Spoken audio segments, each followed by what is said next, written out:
સુરતમાં ડિજિટલ અરેસ્ટનો કિસ્સો સામે આવ્યો। આરોપીઓએ 90 વર્ષીય વૃદ્ધાને ડિજિટલ અરેસ્ટ કરીને 1,15,000 પડાવ્યા।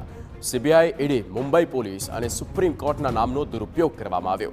સુરત સાયબર પોલીસે 5 આરોપીની ધરપકડ કરી અને ઝડપાયેલા આરોપીઓ સામે 14 રાજ્યોમાં 28 ગુના નોંધવામાં આવ્યા।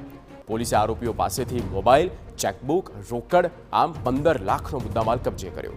પોલીસે બેંકમાં રહેલા 16,51,000 રૂપિયા પણ સીઝ કર્યા છે।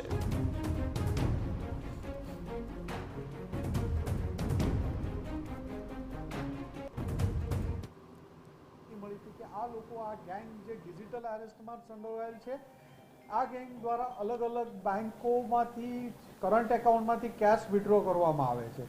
તો આ અનુસંધાને કાપોદ્રા વિસ્તારમાં એચડીએફસી બેંક પાસે એક જગ્યાએ વોચમાં રહી અને 5 ઇસમોને પકડી પાડવામાં આવ્યા, જેમની પાસે 9.5 લાખ રૂપિયા જેટલા બેંકમાંથી કેશ વિડ્રો કરેલા મળી આવ્યા છે। એક 4 વ્હીલ ગાડી મળી આવી છે i20।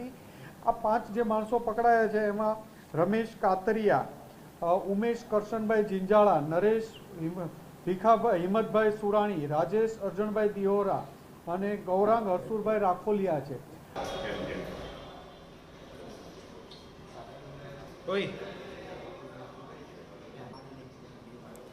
સીબીઆઈના નામનો તેઓ દુરુપયોગ કરતા હતા અને પૈસા પડાવતા હતા। વૃદ્ધ લોકોને તેઓ ટાર્ગેટ કરતા હતા।